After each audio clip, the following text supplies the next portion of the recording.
작성해 보았습니다. 예수님이 첫 번째 사역은요, 세례받는 일이었습니다. 세례 요한에게 나와서 세례를 받으셨는데, 세례는 누가 받습니까? 죄 있는 사람이 받습니다. 그런데 예수님은 죄가 없으시기 때문에 세례를 받으실 뿐이 아니라 세례를 주어야 합니다. 그런데도 불구하고 예수님이 세례를 받으셨어요. 왜 그러셨을까요?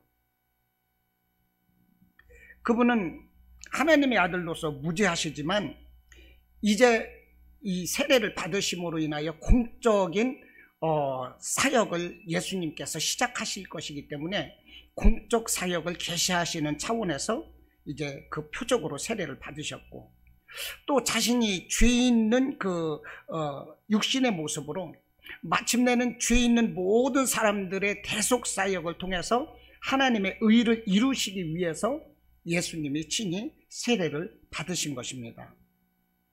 여러분, 전혀 세례를 받을 이유가 없는 분이 예수님은 세례를 받으셨어요. 그런데 예수님은 누구입니까? 죄 없는 하나님의 아들 아닙니까? 그런데도 이 땅에 오셨잖아요. 죄가 없으신데도 죄값을 대신 치르셔야 되잖아요. 죄가 없으시기 때문에 고난받으시고 죽으실 이유가 전혀 없으신데 그 죄값으로 인하여 매를 맞고 고난받으시고 십자가에서 죽으셨어요. 왜 그렇습니까? 하나님의 뜻을 이루기 위해서였던 것입니다. 예수님 당신에게 맡겨주신 그 일을 이루기 위해서 예수님은 그렇게 하셨어요.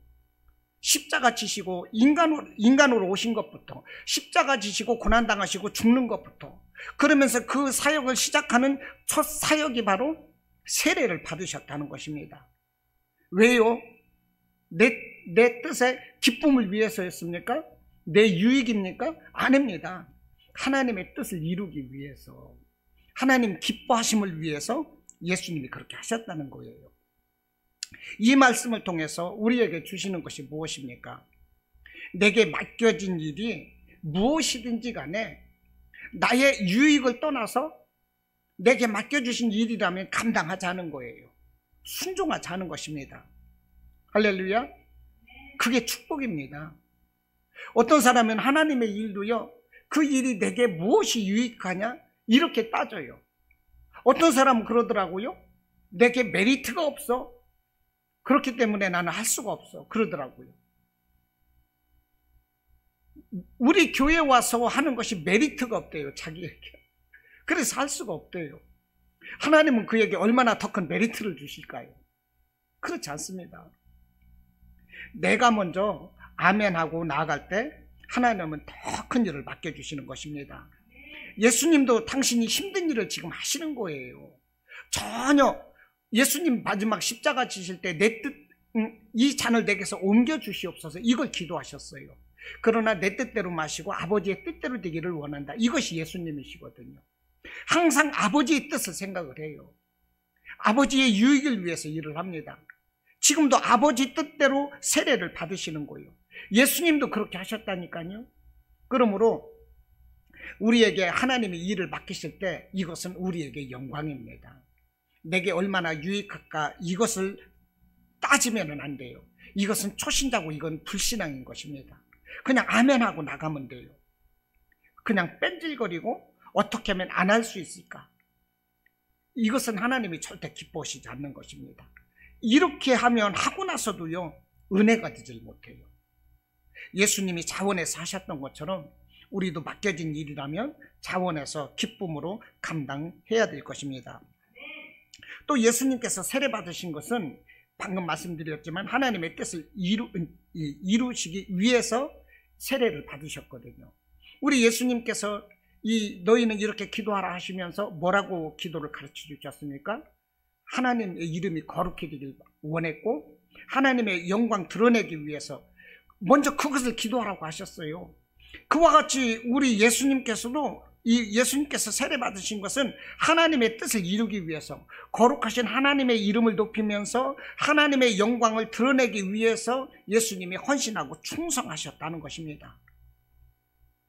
예수님이 이렇게 하나님의 뜻을 이루시기 위해서 세례 받으신 것은 예수님이 하나님께 헌신하고 충성하고 순종한 것이다 하는 거예요.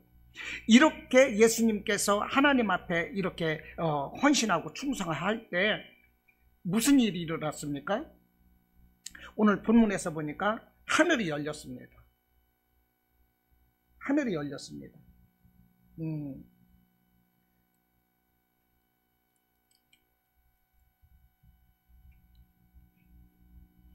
16절에서 올라오실 때 예수께서 세례를 받으시고 곧 물에서 올라오실 때 하늘이 열리고 하늘이 열렸습니다. 그리고 성령이 비둘기같이 내려 자기 위에 임하심을 보았습니다. 여러분, 우리 주님이 하나님의 뜻을 이루기 위해서 헌신하실 때 하늘이 열렸다니까요. 그리고 예수님에게 성령이 임하였습니다. 그리고 또 무슨 일이 있었습니까? 17절에서 하늘로부터 소리가 있었어요. 하나님의 음성이 들렸다는 것입니다. 여러분, 내 뜻이 아니라 하나님의 뜻에 순종하고 나아갈 때 이와 같이 큰 축복이 임한다는 것을 여러분들 깨달으시기를 바랍니다. 아멘. 또 예수님께서 세례 받으신 것은 예수님의 겸손하심입니다. 전혀 세례 받으실 이유가 없는 분이에요. 죄가 없으시기 때문에. 그러나 세례를 받았어요. 왜 그렇습니까? 하나님 앞에서 겸손한 것입니다. 사람들 앞에서도 당신의 겸손을 드러내실 줄 아는 분이세요. 이분이 바로 예수님이신 것입니다. 또 세례를 받아야 될 사람은 세례 요한인데, 예수님께 요한이 세례를 베풀었다는 것은 세례 요한도 겸손하다는 것입니다. 세례 요한은 분명히 세례를 베풀지 않으려고 했습니다. 오늘 본문에서 보니까 예수님께서 내게 세례를 베풀라 이렇게 말을 할 때 요한이 뭐라고 하십니까? 14절에서 요한이 말려 이르되 내가 당신에게서 세례를 받아야 할 터인데 당신이 내게로 오시나이까? 요한이 깜짝 놀라는 거예요. 아닙니다. 내가 우리 주님께 세례를 받아야지. 내가 어떻게 주님에게 세례를 줍니다. 천부당 만부당 하십니다. 절대 있어서는 안 됩니다. 그거거든요. 그런데 예수님이 말씀을 하시기를 이제 허락하라. 우리가 이와 같이 하여 모든 의를 이루는 것이 합당하니라. 예수님께서 허락하라는 거예요. 내가 세례를 받아야만이 하나님의 일을 할 수가 있다는 것입니다. 그러므로 내게 세례를 베풀라. 그럴 때 세례 요한이 예수님에게 세례를 베풀었습니다. 이것은 무엇입니까? 처음에는 못하겠다고 사양하고 거절했지만 예수님의 말씀이기 때문에 어쩔 수 없이 예수님 말씀에 순종한 것이고 헌신한 것이고 예수님께 충성한 것이다 이 말이에요. 세례 요한의 겸손한 것입니다. 이렇게 헌신할 때, 순종할 때, 충성할 때 기적이 일어나는 것입니다.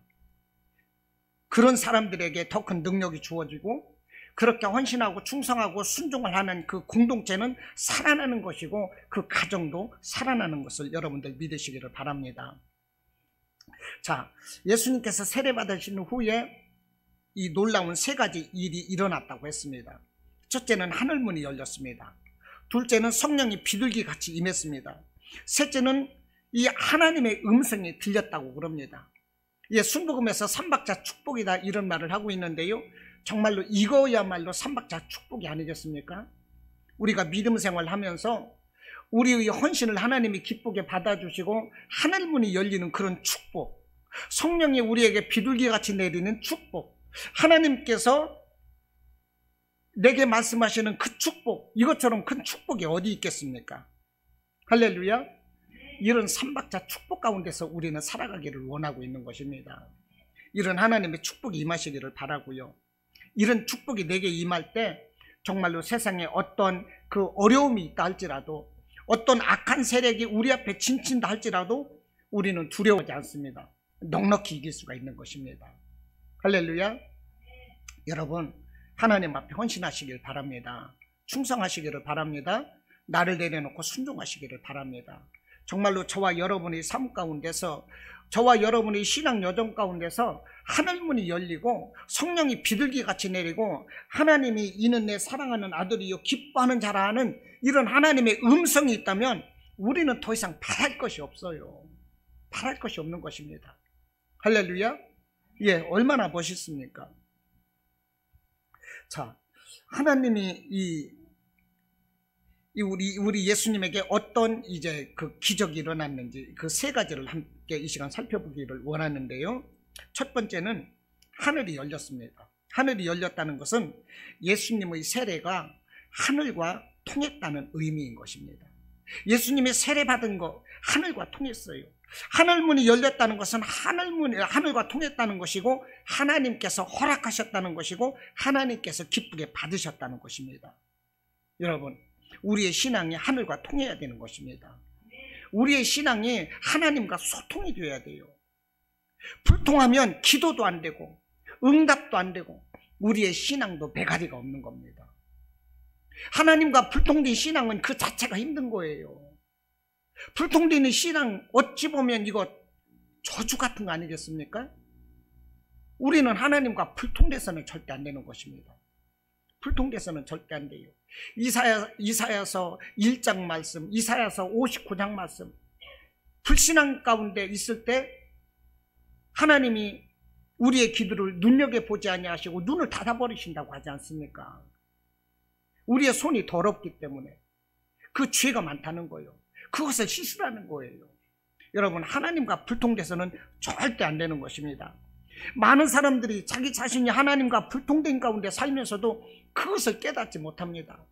하나님과 그 불통의 관계를 뚫기 위해서 애쓰는 모습도 없어요. 얼마나 심각합니까? 10월 3일자 정부 발표가 코로나로 인해서 한국의 교회 예배를 안 드리는 교회가 16%라고 발표가 나왔지 않습니까? 공무원들이 이 교회마다 찾아가가지고 이 예배 드리는 것을 이제 실태 파악을 했는데, 실태 파악한 몇 교회를 이렇게 가서 조사했는지는 모르겠는데, 그 중에서 16%가 소리 소문 없이 예배를 안 드리고 있다는 거예요. 한국 교회가 5만 교회인데 예를 들어서 16%라면 얼마겠습니까? 8,000교회가 문을 닫았다는 거예요. 한국교회 8만 교회라고 그럽니다. 그러면요, 9,600교회가 문을 닫았다는 거예요. 아니, 10,000교회 이상이 14,000개의 교회가 문 닫았다는 거 아니겠습니까? 지금 이렇게 코로나 때문에 교회가 문을 안 닫고 난리라는 얘기예요.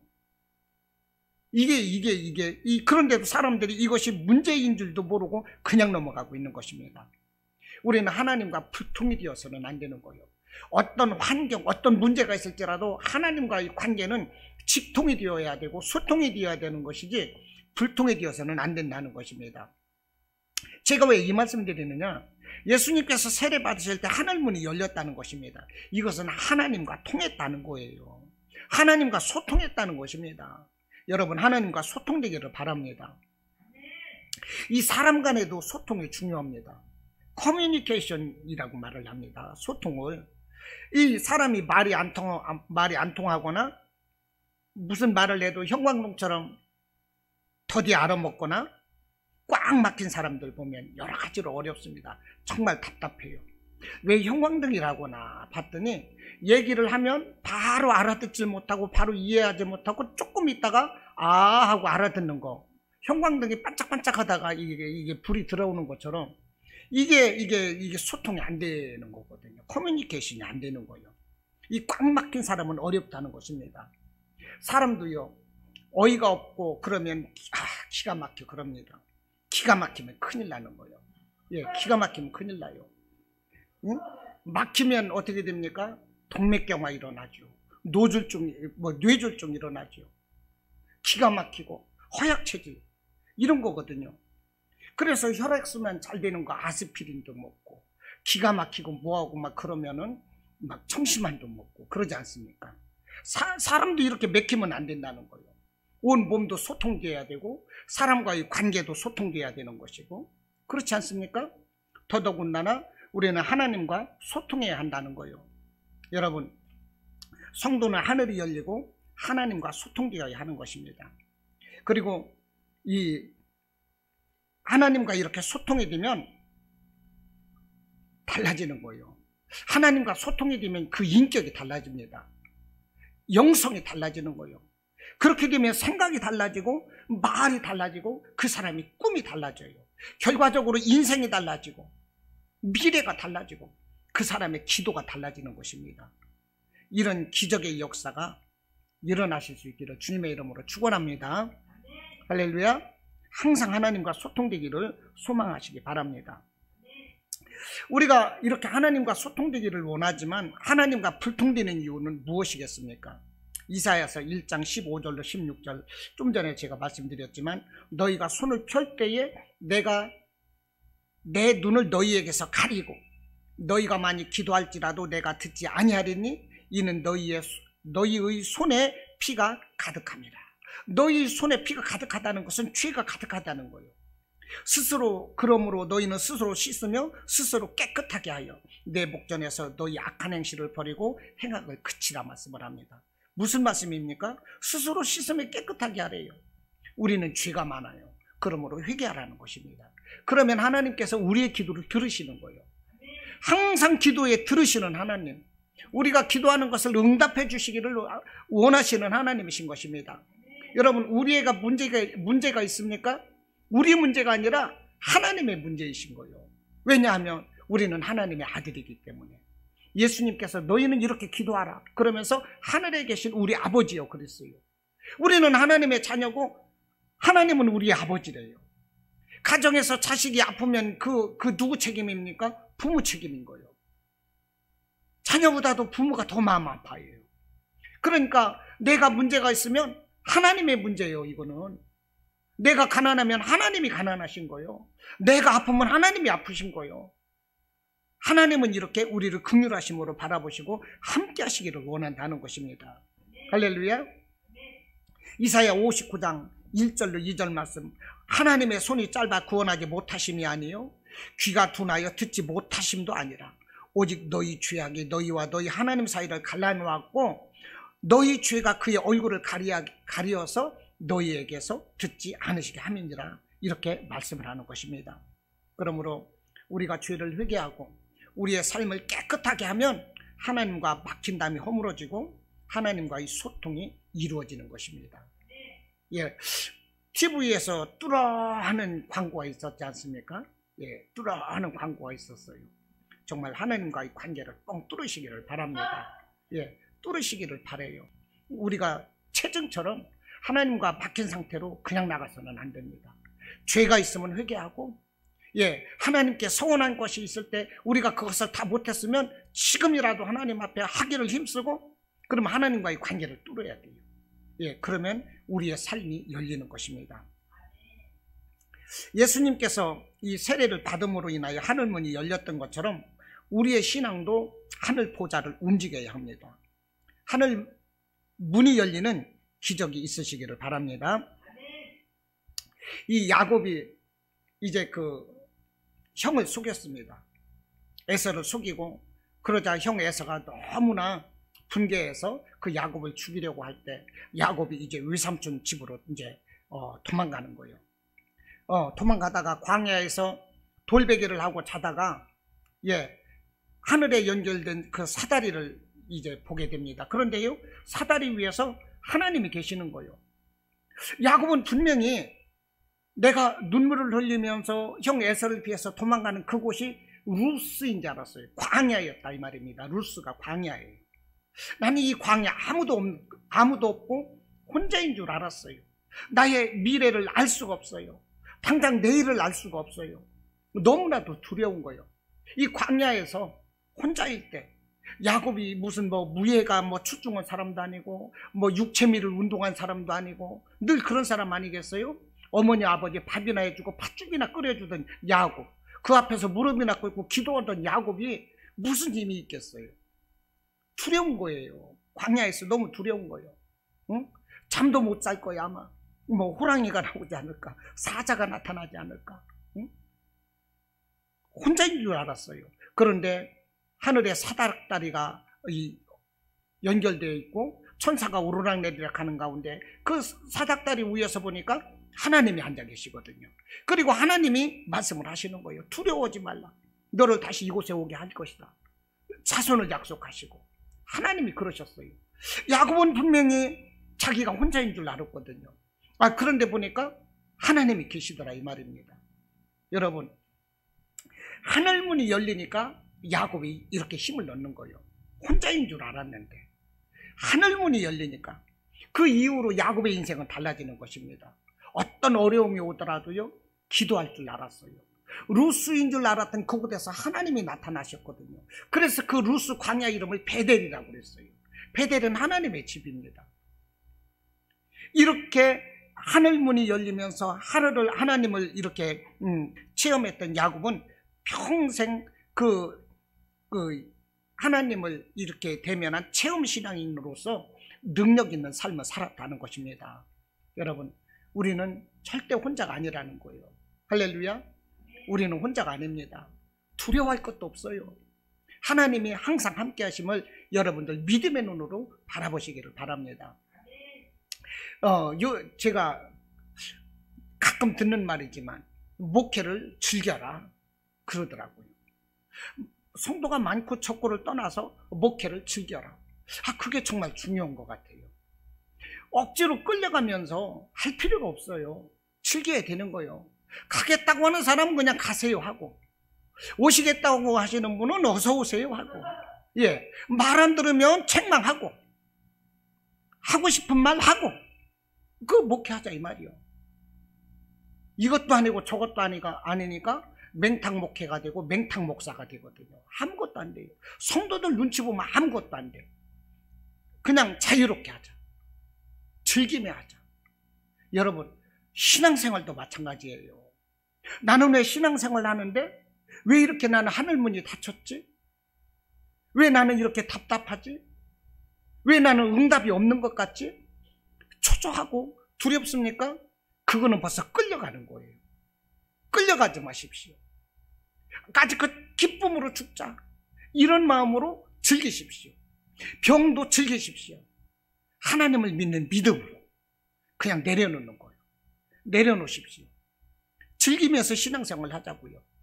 오직 하나님 바라보면서 우리에게 주어진 것에 우리가 헌신하고 충성하고 순종하면 우리에게도 하늘문이 열리는 것입니다. 에스겔 선지자가 에스겔이 이제 바벨론의 포로로 잡혀갔습니다. 그런데 에스겔서는 이제 묵시문학이라고 그러는데요. 계속 환상이 나오기 때문에. 그런데 에스겔 1장에서 벌써 묵시가 나와요. 1장에서 보니까 에스겔이 그발 강가에서 그 사로잡힌 자 중에 있을 때에 하늘이 열리면서 하나님의 모습이 자기에게 보였다, 이렇게 말을 합니다. 그 이스라엘은요, 절망적 상황이었던 것입니다. 바벨론에 끌려가서. 그런데 에스겔에게 하나님께서는 이 환상을 열어주시는 거예요.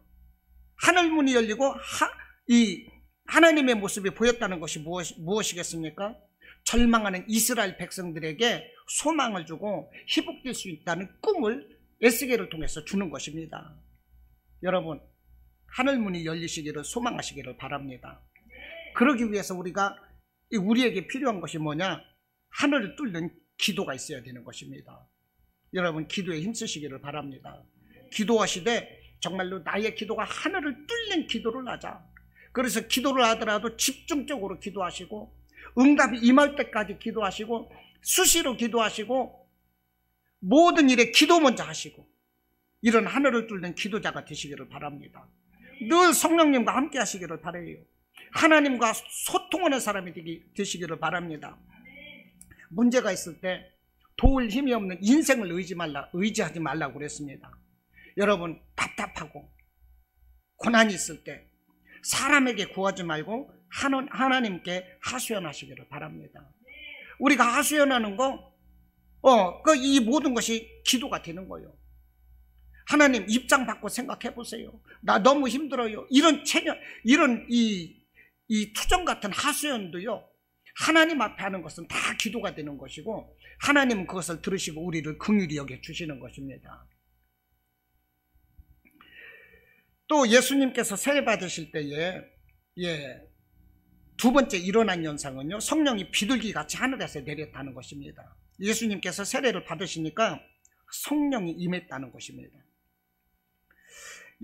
예수님이 이제 세례를 받으시면서 성령이 이렇게 임하셨는데요, 예수님은 성령 받으시면서 그 삶이 완전히 달라집니다. 예수님께서 30세에 이제 공생애를 시작하셨어요. 근데 12살 때 보면 누가복음에서 예수님의 총명하신 모습이 보이고 나서 공생의 기간 동안 한 번도 그 모습이 없었습니다. 그러니까 예수님께서 28세, 29세가 되기까지는 아무런 변화 없는 그런 삶이셨어요. 물론 다른 아이들보다, 다른 청년들보다 지혜롭고 그러신 분이었겠죠. 그러나 육신적인 삶이었던 것입니다. 28세, 29세까지는 예수님에게 그 아무런 변화가 없었어요. 그러나 세례 요한에게 나와서 딱 세례를 받으시고 나서 하늘문이 열리고요, 성령이 비둘기같이 예수님께 임하는 이런 성령을 받으신 후에는 예수님의 삶이 완전히 달라지셨다는 것입니다. 이 공생애를 시작하기 그 이전까지 예수님의 삶은 인간적인 지혜와 지식으로 사셨던 거예요. 그런데 성령이 임하신 이후에는 성령 충만하셔서 이렇게 사셨다는 것입니다. 그래서 성령 충만해서 하나님의 이름을 높이고 오직 순종했고, 성령 충만해서 복음 전하시고 가르치시고 귀신 물리치고 병든 자를 고치시고, 예수님의 모든 사역은 성령의 사역이었다는 것입니다. 성령의 삶이었던 것입니다. 여러분, 우리도 성령의 삶이 되기를 소망합니다. 할렐루야. 성령의 삶이 되기를 소망합니다. 주님, 내가 성령의 삶이 되게 해주십시오.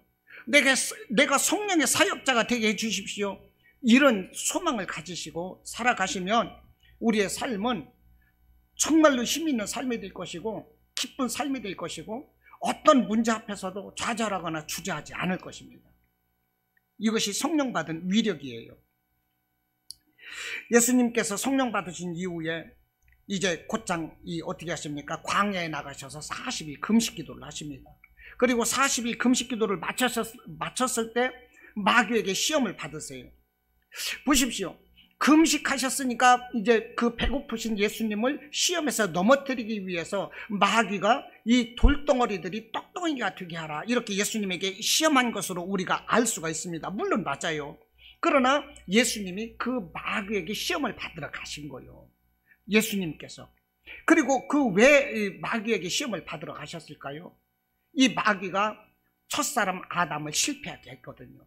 하나님이 주신 생명의 고난을 그 첫사람 아담이 마귀에게 실패해서 다 뺏겨버렸거든요.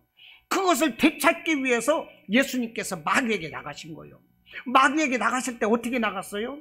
성령을 받으시고 40일 금식하고 능력을 받고, 그러고 마귀에게 나가시는 거예요. 할렐루야. 하나님이신 예수님도요, 성령을 받으시고 금식하고 능력을 받고 이러고서 이러시잖아요. 그런데 우리 인간이 기도하지 않고 능력을 사모하지 않고 무슨 일이 되겠습니까? 작은 일에도 넘어질 수밖에 없어요. 기도하지 않고 일하려고 하면 넘어질 수밖에 없습니다. 기도하지 않고 일하면 내 삶에서 하나님이 드러나는 것이 아니라 내가 드러나요. 그러면 안 되겠죠? 기도하고 하나님이 드러나야 되는 것입니다. 빈 깡통이 요란하다고 그래요. 빈 깡통은 작은 소리에도 요란합니다. 그러나 그 안에 내용물이 차면 절대 소리가 들리지 않습니다. 용각산이 소리 나는 것이 아니라 꽉 차면 소리가 나지 않아요. 빈 깡통이 돼서는 안 돼요. 만나교회 김병삼 목사님인가 그런 말씀을 하시더라고요. 자기 부인이 귀가 어두우셔서 보청기를 끼셨답니다. 그런데 보청기를 젊었을 때부터 해줬는데 이 보청기를 끼다 보니까 이 보청기를 빼면 잘 못 들으셔가지고 보청기를 빼니까 자꾸만 소리가 커지더라는 겁니다. 자꾸 소리가 커지는데 어느 날 보청기를 해서 껴줬더니 소리가 작아지더래요. 소리가 작아지는데 문제는 그때부터 김병삼 목사님이 이제 소리를 못 듣겠더랍니다. 왜냐하면 아내가 못 들으니까 다른 사람도 못 듣는 줄 알고 소리를 자꾸 크게 해가지고 그 소리를 듣다가 아내가 이제 보청기를 끼고 들으면서 소리를 가만 하다 보니까 이제 자기가 못 듣겠다라는 거예요. 거기에서 깨달은 것이 뭐냐면 내 안에 하나님이 없을 때 인간의 목소리가 커지더라, 그 말을 하더라고요. 여러분, 내 안에 하나님이 없으면 내가 커지는 거예요. 할렐루야. 내가 성령의 사람이 되지 않으면 세상적으로 커지는 것입니다. 성령의 사람이 되지 않으면 세상적인 것만 얘기하게 되고요, 세상 의지하게 되는 거예요. 할렐루야. 그랬다가는 마귀에게 대적도 못하고 우리는 밥이 될 수밖에 없는 것입니다. 예수님도 기도하셨어요. 성령 받으셨어요. 저와 여러분도 성령 받으시고 기도하시고 정말로 마귀를 이기는 삶이 되시기를 바랍니다.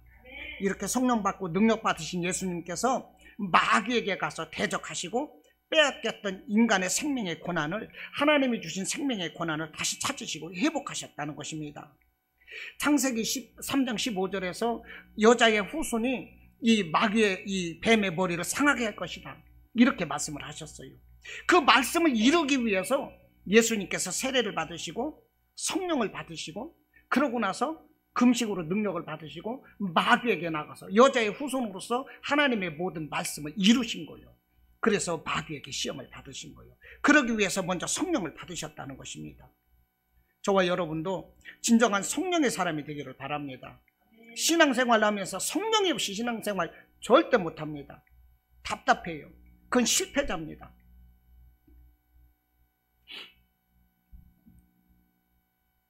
예수님께서 귀신 물리치시고 병든 자 고치시고 치료하고 천국 복음을 전하셨어요. 성령의 사역이었습니다. 성령의 사역을 힘입어서 십자가 사역을 감당하시고 사탄의 세력을 초토화시켰어요. 모든 것은 성령의 사역인 거예요. 여러분, 우리가 성령 없이는 절대 일할 수가 없습니다. 여러분, 우리가 운전을 하고 갈 때 보통 사람들이 운전하고 시작할 때는 하나님하고 기도를 합니다. 그런데 운전을 마치고 나서는요, 기도를 안 해요. 그냥 룰루랄라 해요.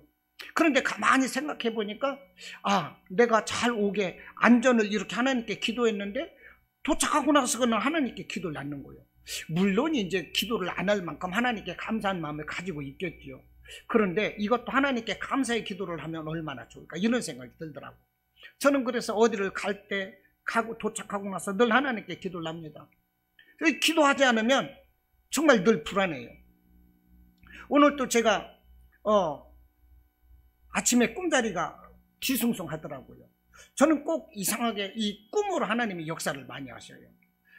저에게 이렇게 사명을 주실 때도 꿈이었고, 교회를 주실 때도 꿈이었고, 그런데 무슨 이렇게 악한 것이 와서 저를 대적하고 이럴 때도요, 꿈으로 주시는 거예요. 그래서 자고 일어나서 이제 제가 새벽 예배를 안 하기 때문에 집에서 기도를 합니다. 꿈자리가 더 뒤숭숭하기 때문에 그냥 이 새벽에 일어나서 대차게 기도를 하고 그냥 빡세게 기도하고 방언을 하고 그러고서 출근을 했어요. 그런데도 사탄은 역사하는 거예요. 항상 사탄은 우리에게 역사하는 거예요. 예수님에게도 나타나서 돌덩어리가 떡덩어리가 되게 하라고 감히 까불었잖아요. 그런데 우리가 기도하지 않고 되겠습니까? 성령 안 받고 되겠습니까? 성령이 우리에게 임해야 되는 것입니다. 예수님께서 그래서 제자들에게 말씀을 하셨어요. 너희에게 성령이 임하기까지 예루살렘을 떠나지 말고 한 곳에 모여 기도하라 했던 것입니다. 예수님께서는 당신이 이제 하늘로 올라가실 것이기 때문에 40일 넘으면 이제 부활하시고 올라가실 것이기 때문에 다급하실 거예요. 빨리 이 제자들이 좀 커지고 성숙해지고 일을 하기를 바라셨을 거예요. 그런데도 불구하고 성령이 임할 때까지 한 곳에 모여 기도하라는 것입니다. 성령도 받지 못하고 경거망동하지 말라는 거예요. 성령 받으라. 그래서 제자들이 한 곳에 모여 기도했을 때 10일 후에 성령이 임했고 온 세상을 복음으로 생명을 살렸다는 거예요. 오직 성령을 받아야 하는 것입니다. 우리가 성령 임할 때 우리 신앙에서 능력이 나타나는 것이고 은사도 나타나는 것이고 성령 받았을 때 귀신도 쫓겨가고 이 하나님의 사람으로 온전케 되고 병도 고쳐지고 성도다운 성도로 사람다운 사람으로 우리가 살아갈 수가 있는 것입니다. 시간이 참 이렇게 자꾸 가는데요. 한 가지 말씀 더 드리면 이 온누리교회 그 하용조 목사님이 71년도에 사역을 시작하셨다고 하더라고요. 그러고서 이 목사 안수를 76년도에 받았습니다. 76년도에 목사 안수를 받으셨는데 이제 목사 안수 받고 나서였던 것 같습니다. 하용조 목사님은 교회 개척을 하고 나서 바로바로 교회가 성장을 했어요. 바로바로 교회가 성장을 해서 한국교회에서 앞서서 성장하는 교회이기 때문에 다른 교회의 룰모델을 바라볼 수가 없었어요. 자신이 다른 교회의 룰모델이 되는 상황이었습니다. 어떻게 하면 교회를 크게 할까, 문제가 있을 때 어떻게 할까 알아볼 수가 없을 정도로 자기가 앞서가는 교회였거든요. 이 연예인 교회. 이제 76년도에 목사 안수를 받고 이제 하와이를 가셨는데, 하나님께서 너 힘들지? 지쳤지? 그래서 예, 힘듭니다. 그랬더니 이제부터 성령 목회를 해라 그러시더랍니다. 이 하영조 목사님은요, 이 가르치고 제자 교육 시키는 데 있어서 아주 뛰어나시거든요. 그런데 이제 성령 목회를 해라. 그래서 미국에 있는 동안 한 달 동안 계속적으로 그 하나님의 그 메시지가 오더래요. 그래서 이제 한국에 와가지고 장로님들을 다 모아서 장로님, 이제는 제가 성령 목회를 하겠습니다. 그래서 이제 장로님들하고 이제 그렇게 말을 하고, 이제 교인들에게 이제 우리 교회는 성령 목회로 목회 비전을 이렇게 하겠습니다. 그렇게 하고 성령 목회의 첫 예배를 드리는 그때 이제 광고를 하고 사람들이 모여들었는데, 이 어디서 사람들이 모여오는지 이 본당에 이 사람들이 꽉 차가지고 이 강대상에까지 올라오고 교육관 뭐 소성전 이런 데까지 사람들이 꽉 차더라는 얘기요. 그러니까 사람들이 장로교회에서 이 제자교육하고 성경교육하고 이렇게 하고 그러면서도 사람들 마음 가운데서는 성령의 사모함이 있었다는 거죠. 막 폭발적으로 몰려와 가지고요.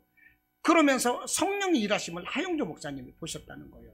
그래서 하나님, 제게 청년 1000명만 주십시오. 그러면 이 1000명을 가지고 이 선교사로 내보내고 세계를 선교사역으로 제가 하나님 일하겠습니다. 이렇게 성령을 의지하고 기도했더니 막 청년들이 1000명, 2000명, 15,000명으로 막 이렇게 몰려오더라는 거예요. 이게 성령 사역이더라 그러시더라고요. 여러분, 우리가 살아가면서 성령은 아무리 정말로 이렇게 주장을 하고 강요를 해도요, 지나치지가 않습니다. 자동차에 기름 없으면 절대 차가 안 갑니다. 여러분, 밥을 할 때 밥솥에다 물을 넣어야 되는 거, 밥이 되는 것처럼, 빨래할 때 세탁기에 물이 없으면 빨래가 안 되는 것처럼, 우리 신앙생활 함에 있어서 성령을 받지 못하면 절대 우리의 신앙생활은 승리하는 신앙생활이 될 수 없다는 거예요. 할렐루야. 어디 가서 그냥 빌빌 쌉니다. 능력 없는 신앙인이 되는 거예요. 마귀를 이길 수도 없어요. 세상에 끌려다닐 뿐이요.